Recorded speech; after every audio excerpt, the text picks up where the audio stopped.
Hello, welcome to the Faculty Talk series at Ahmedabad University. Here we get together, faculty members, and discuss different things from different disciplines, things that affect education, students, different people in the world, and also current events that happen. I'm Shobha. I work in the area of strategy. I'm part of the Amrit Modi School of Management. And here with me is my colleague from the school, from a different area. Hello, ma'am. Good morning, everyone. My name is Harnain, and I am in the Amrit Modi School of Management, and I teach organizational behavior. And okay, let's get going, talking about important topics. So I was thinking, ChatGPT is in the air. Yeah. Sometimes students may not even know what GPT stands for, but they know ChatGPT. They know it's a tool they can use, obviously or not obviously. And so I was reflecting on ChatGPT and AI because that's where it comes from. So let me sort of just begin with the history of AI and then hand over to you to ask about how students can bring it to the classroom. Interestingly, artificial intelligence actually began in the 50s. It's not a new thing. It was a specialty of computer science, where computer scientists tried to see how best to understand human intelligence and problem solving. And what they did essentially was take lots of data, process it, figure out trends, look at the past and try to predict a future that's better. That was sort of the gist of artificial intelligence. And there was a professor called Alan Turing, who in 1949 wrote a book called Computer Machinery and Intelligence. And he came up with a really nice test of artificial intelligence called the Turing's test.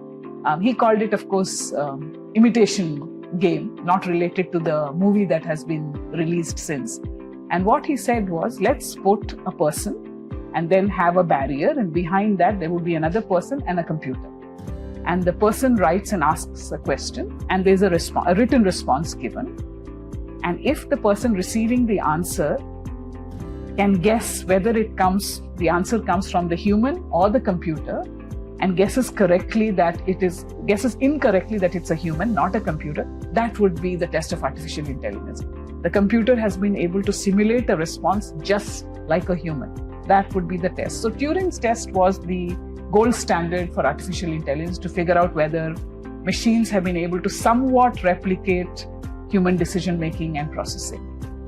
So that was a strong underlying theme. And then comes this one particular tool from OpenAI called ChatGPT that seems to have brought artificial intelligence into conversations in everyday cafes and universities. So I have, views on how it can be used, but I want to turn to you and say, in your classroom, in your research, how have you seen ChatGPT and AI being used? Yeah, so basically now, as you said, students are so tech savvy, and ChatGPT is something that it's like their go-to place for all the answers. So what I generally do is, in my classes, I'll give you my personal experience, I'll tell you about it. So if I want them to think about something, say if I ask them something, okay, what according to you is, say, whatever this XYZ concept is, and if they are thinking, if they are not able to come up with answers, rather than me directly telling them, okay, this is what this concept means, okay, this is what it is. And if on their own thinking they're not able to come up with answers, I tell them, okay, open your laptops, open your ChatGPTs, put the question, see what comes, read it, understand it, then try to make sense of it, and then come back to me and explain to me what you understood. At least by this way, so if I'm asking something and if you're typing something, if you're reading something and if you're still not able to make sense of it, you're not understanding, then you'll maybe put another query, right? Then you'll put another question, follow-up question, unless you can figure it out what the content is trying to tell you. So it also kind of it enhances their skills in terms of how to look out for information in more effective ways. And then once they read, they understand, at least they're comprehending, right? Then they come back to me and then they kind of, paraphrase, they reframe, they try to explain it to me in their own words. So in that way, they're using ChatGPT, but for gaining information, for gaining knowledge in the class. So there are various ways, technology today can be used. For example, also in my presentations, PPTs, right? So previously, when I used to teach, I used to just manually ask students, okay, when I had to take their opinion, I used to manually ask students, okay, what do you think about whatever XYZ topic, right? And I used to ask them to raise their hands, right? But now, raise their hands and say, if I want to take a poll, how many agree with this particular statement, how many disagree with a particular statement, and I used to ask them to raise their hands. But now what I do is I'm making use of technology, so there is something called as Mentimeter, right, that you can plug in into your slides, right? And that when they scan the code, so either I can display the barcode and they can scan it, or I can send them through email a link, right? A link which if they click on it, it'll open a polling kind of it'll open a polling kind of a slide in front of them on their screens, and they have to click what they feel, right? Yes, no, or whatever the question is. And the moment they press the button, submit, right? I can just see the entire statistics on my screen, right? So I can then see in bar graphs, right? Graphical representation, how many of the students agree with something, disagree with something, or I can know their opinion and I can show it to them. Absolutely. I can show that screen to them, and then they can decide what is the overall opinion of the class. So there are various ways how technology today can be embedded in today's classroom sessions. In fact, what you mentioned about using ChatGPT to get them to understand and explain back is probably, the crux of it, because ChatGPT gives you some text by searching millions of sources and comes back. But the fact that it's on your screen, you haven't absorbed it yet. So you're basically telling them to now go through that, figure it out, and then in your own words explain it back. So you're making them process beyond ChatGPT's processing, which is, a big part of the suggestion of using ChatGPT. I have heard from other colleagues that sometimes what they do is they say, put the ChatGPT text as your first paragraph. Now improve it. So that it's better than the ChatGPT. And in order to be better than ChatGPT, because of the language skills of that generative machine, you can't write a better language of that text. You have to bring in content. So for students to improve, it's no longer about English. It's about content. So how do I get more content? I start searching. Because ChatGPT gives me 3 points about the question asked. And I know the 3 points are really important points. Can I get a 4th point that is unique? So I do my own search, and so it pushes. And the comparison now becomes, ChatGPT becomes the benchmark to now evaluate what the student has put. And students are now under tremendous pressure because they really believe ChatGPT does a good job. They have to do better. So it becomes a competing paragraph rather than the paragraph you just copy and paste. So that I thought was a really useful way. Third thing that some have done besides the one you mentioned and this improving is get them to bring in ChatGPT content, but then get them to combine it with what you've done in class. Because ChatGPT does not know what you've done in class. Your class is an additional source of information. And usually in an academic environment, we set frameworks and concepts. So get the content from ChatGPT, get it to be applied to the framework you taught in class, which is, you're still not, and then get them to come up with creative solutions. So a case analysis, for example. Cases are out there. ChatGPT can analyze it for you. So get the analysis. There's a particular framework that you're applying in this context of that topic that you're discussing. Then tell them to come up with a creative recommendation for the particular, company in question or the protagonist in question. And there you're going to judge them on the creative solution as well. It has to be a feasible solution, but creative as well. Which means that their neighbor's solution and theirs must be different. So now you're bringing a third dimension of creativity. So not just ChatGPT you're improving on, but you're putting your mind to it to come up with a solution that is bringing the class in. And so ChatGPT can be a friend in the classroom to even the instructors. Absolutely. Because I think initially we were afraid, this thing is going to replace us, or every student is going to be brilliant. There's going to be no distinction between students. But I think we can capitalize. It's only going to supplement our teaching and students' intelligence. I don't think it replaces student intelligence. So I thought these recommendations of using ChatGPT will be useful for us in terms of our classroom. Other way that technology is pervasive, and I think ChatGPT is an example of that, data analysis. And usually when I go into class, because I work in the area of technology and strategy, and often when you say technology, first and often, you have to push is the phone. Like, okay, phone is a technology and it's a very significant one, and it involves semiconductors, it involves telecommunications, it involves graphical user interface. Yes, but there are other technologies, and sometimes I spend a bit of time just pushing people to think of technologies that are not the phone. And it's interesting. Yes. Students find it a little difficult because as they look around, they say phones. At the most, computers. Maybe the projection on the screen. But, and so then I tell them sort of, your clothes. How do you think that is made? Probably not with a needle and a thread. Yes. There were probably cutting machines, there were probably stitching machines, there were probably design machines. They're like, that's true. And what about the water you drink? RO. That is a technology. You have filtered your water with a process. There are membranes that are made. Your glasses, that was ground in a particular. And I think, so technology, we tend to look at the visible. There's a layer of invisible technology. Latent technology. Yes, absolutely. And fabrication, manufacturing, delivery. Think about logistics. Think about UPS. Yes, they do all kinds of delivery of physical products, but there is a whole set of algorithms that figure out the right road, when to deliver, how to package. Absolutely. So much of technology, and I think sometimes probably when we say technology in education, we forget there is this whole other world of technology that contributes. Absolutely. And knowledge about that could be useful.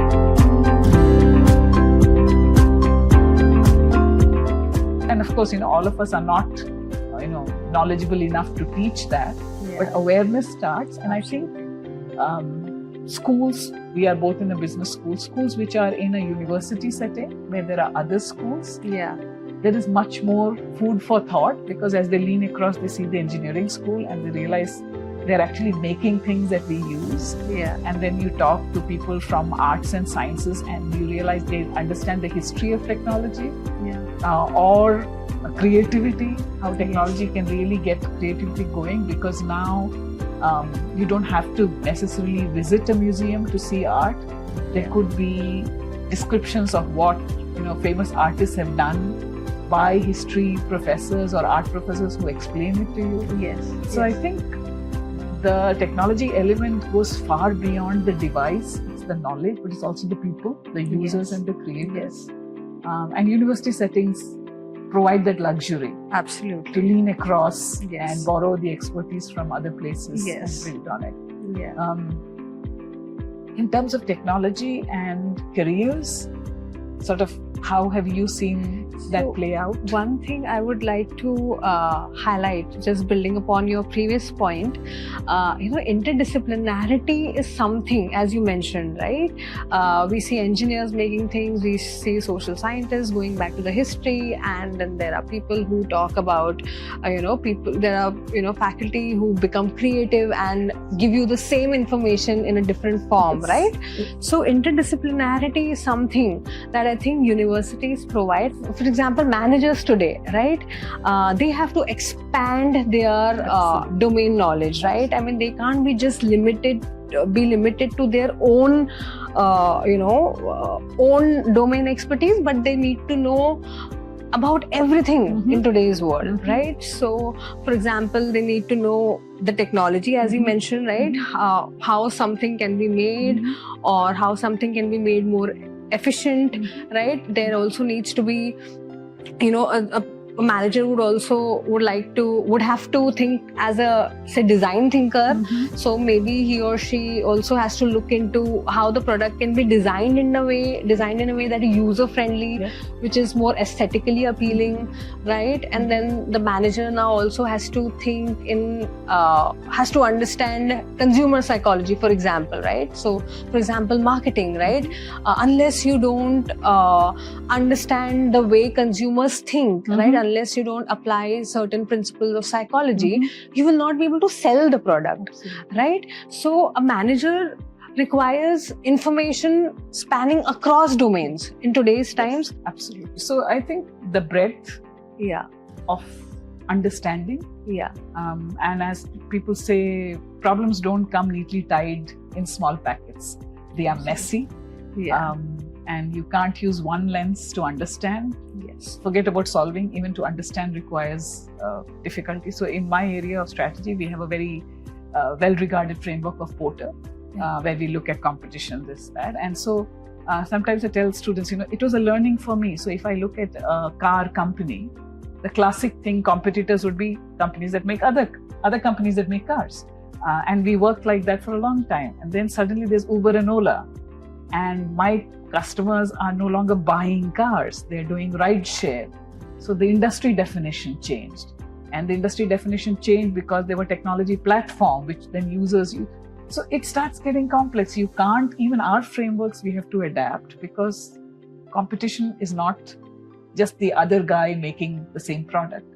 And I think similarly in universities, a long time ago, universities were about people teaching and students learning. And that is not really what a university is about. It's about thinking. You have to get students excited about thinking, but then they also need to think critically. So because there's such a deluge of data, they shouldn't just absorb it passively. They have to wonder whether this makes sense, challenge it, analyze it. So thinking critically would be a great thing for our students to go away with, for us to take away. They also, as you mentioned in the earlier example, analyze independently. Yes, it's in front of them, the ChatGPT text, but they have to analyze it independently on their own. That's when their brain cells get engaged. But eventually, they have to engage with the material. You can't just stand back and be an observer. And I think in a university setting, if you can get them excited about thinking, and thinking can be, in the interaction with a friend. It can be in a lecture that they heard. For example, yesterday, we had a very famous cricketer come to our campus and talk. And the interesting thing was his conversation was it was based on cricket and his knowledge of, but it was about the psychology aspects of interacting with people. And I thought, he is not a psychologist in the classical sense, but he understands the individual thinking. And the students who went there, I think, they were probably really surprised, because he was not talking about how you bowl or how you bat, but how you read what happens in a cricket pitch also. Absolutely. And I think thinking is really what university should be about, not teaching and learning. Teaching and learning are sort of the bedrock. And it's not one way, it's an engagement. So thinking critically would be nice. So we have courses, right? We have various courses on AI, right? Say digital thinking or machine learning. So we have various kinds of technology-driven courses based in, that have their basis in technology, right? But I would say how to use that technology for practical purposes, for strategic decision making. That skill. That AI won't be able to do it for you.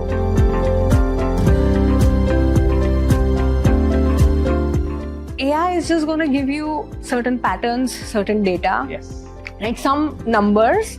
But then what do you do with those metrics? What do you do with those numbers? How to use that information and insights into actually implementing those insights, into actually thinking how I can use these insights for solving my business problems. How do I strategically make use of the data and then come up with solutions that will solve my business problems?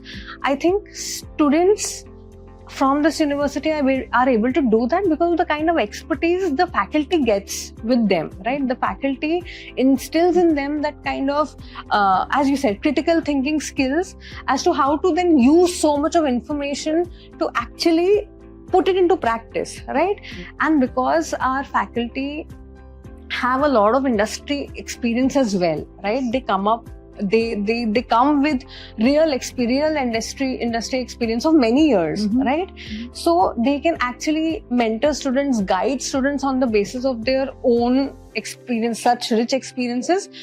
And that gives students that push, that nudge that is required to think strategically and critically. Absolutely. I think in addition to the faculty sort of getting them ready for the real world, so to speak, we have a host of industry interactions. Yes. So this is the classic internship is of course always there, but we have, and given the context that we're in Ahmedabad in Gujarat, entrepreneurship is in the air. We have well-regarded entrepreneurs, and sometimes multiple generations of them come and address our students. Yes. So you get to hear from people who have actually started businesses, tried out different things, some succeed, some fail, some take off and flourish. Yes. So we have that engagement. We have courses which are industry specific. So we have, for example, the real estate industry being analyzed, where a faculty sort of anchors it, but then we have guests who are from the industry coming and sharing their expertise. We also have in the MBA program, something that we are very proud of, the Root Camp project, which is a year-long engagement with industry. Yes. It's a difficult one to pull off because you have to get the students and industry talking for a whole year. We have somebody dedicated to get that to happen and to monitor. So that's a year-long engagement so that when they're done with the degree officially, they're ready for the job market. As you said, the critical thinking has been put in. The interdisciplinary thinking makes them see things from different lenses. Yes. They have also got hands-on experience in interacting with the industry.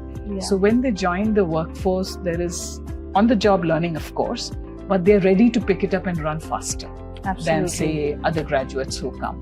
Yes. So I think the consciousness of the real world is very much here. Yes. We are not an ivory tower. Absolutely. We talk to each other across the schools. Our students take courses from different areas. Then they form groups. We encourage them to go across disciplines. You're in OB, officially that's a silo, strategy that's a silo, but we try very hard not to keep those silos so that our students talk to each other and faculty talk to each other. And that makes a big difference when they go into the marketplace. Absolutely. They have a degree that is of value, of relevance to the world. Yes. The one thing I do want to add besides the critical thinking and the data analytical skills is that there are values as well that our students go out with. One is, while you apply things to the local level, you have to learn from global leaders. There are good examples of different things around the world that you can borrow. The other thing that I really sort of look at in terms of being very impressed with is the mission of the university is to focus on vision of the university is self and society. So yes, you become a lifelong learner, do good for yourself and your family, but you're also part of society. And when you're part of society, the obvious things that come are ethics and sustainability. Yes. And so that then becomes a critical part of who they are. Yes. So they go as managers to help organizations make strategic decisions, but they're also conscious about the value systems and they are conscious about the footprint, being the two things to bring to the table. And I think in OB, you would look at it in terms of the organizational level. In strategy, we look at it at the policy level. And from both sides, the objective is ethics and sustainability to be important. Yes. Anything comes to mind in We do OB? have courses, You right? do? We have courses on business ethics. Absolutely. Or corporate governance for that matter, right? So we have courses that students are supposed to take so that it becomes a means for them to become more responsible people when they join different organizations or whatever, whether they are working for somebody else or if they open up their own startup or whatever they are doing, right? When they go out in the market, we make sure that they are authentic, responsible, ethical people working out there, and therefore our courses are also aligned in that way.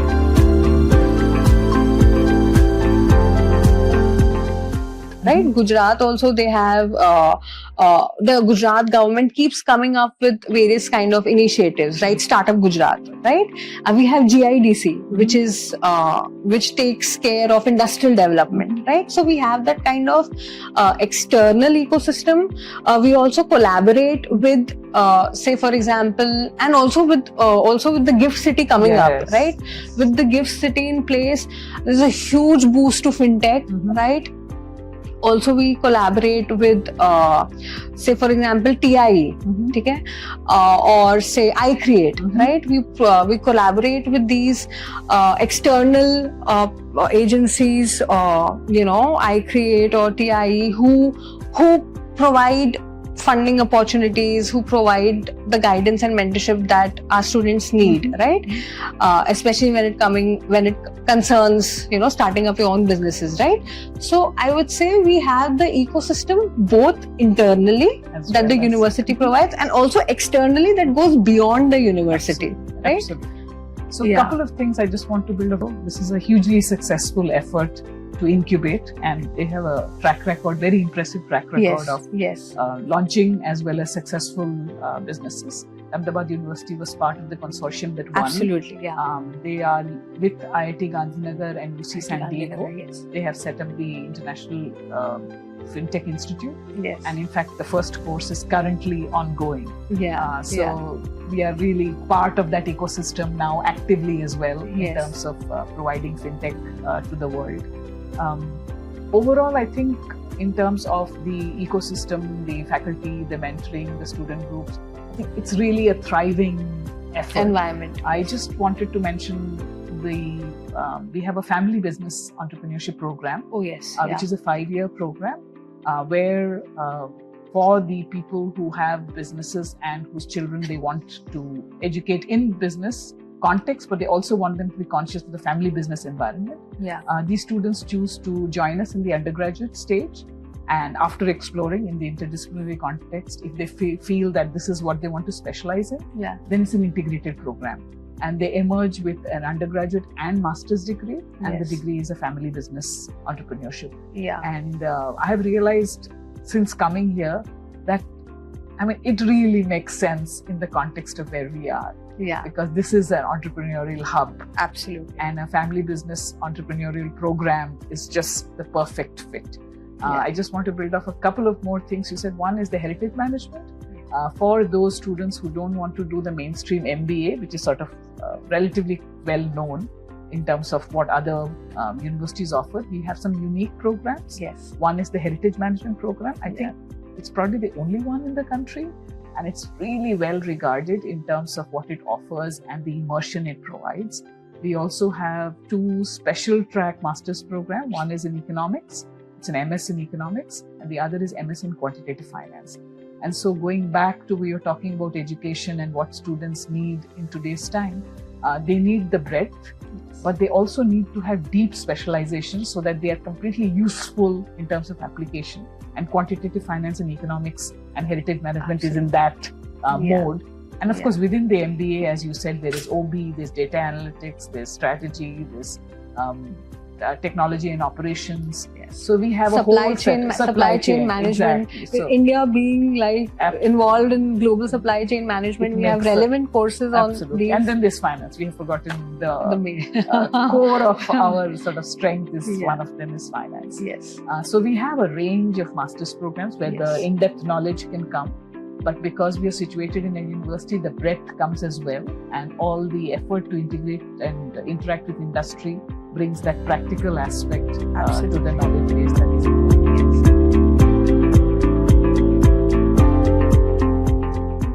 What about the economy and our students' jobs? Are we in a good place? Because 6 to 7% was the growth. The budget just came out, and scenario looks good. To grow at 6 to 7% is not a bad thing, especially when the world is sort of going into recession. So technically, if the economy is growing, there should be jobs. And therefore, our students have a brighter future. Yes. For me, the worry is the nature of jobs. I know we all like Swiggy and Zomato, but that life is not an easy one for the people involved in the gig economy. Yeah. And so one has to have those services, but with some more addition in terms of what it entails. If those people who are delivering were also involved in planning the logistics, that would be a different skill set added to the mix, and it would change their nature of experience. So the factory worker who just tightens a nut on the assembly line will get bored eventually. But if he or she is responsible for an entire car, the nuts in every part of the car, that's a different experience because they then see the final product. Yes. So similarly, a recrafting of some of the gig economy jobs might be useful. And my hope is that as our students go to the real world, they start seeing integrative jobs. Yes. And with their interdisciplinary mindset, hopefully they don't see one thing, but they see multiple dimensions. Yes. And a richer job skill set is the norm. Yes. But I am worried about the gig economy showing jobs, but not really value-add jobs, and also not very high-paying jobs probably for us. But yes, what you are saying is the larger your context, comprehension of the work nature when it comes to gig economy. Yes, that is a larger issue, definitely. And hopefully, our students will then go out and realize that they have to enrich jobs because of the values they're going out with, the ethics and the sustainability aspect. And we cover courses that teach them how to make jobs more enriching, right? Job crafting, as you mentioned. Right up your alley, isn't it? Yes. I personally take a course that, so I'm hoping, and I know somewhere that we mold students in a way who when they enter the workplace, they would make a difference, not just in their lives, but also people who are around them. Yes, who may not be as privileged,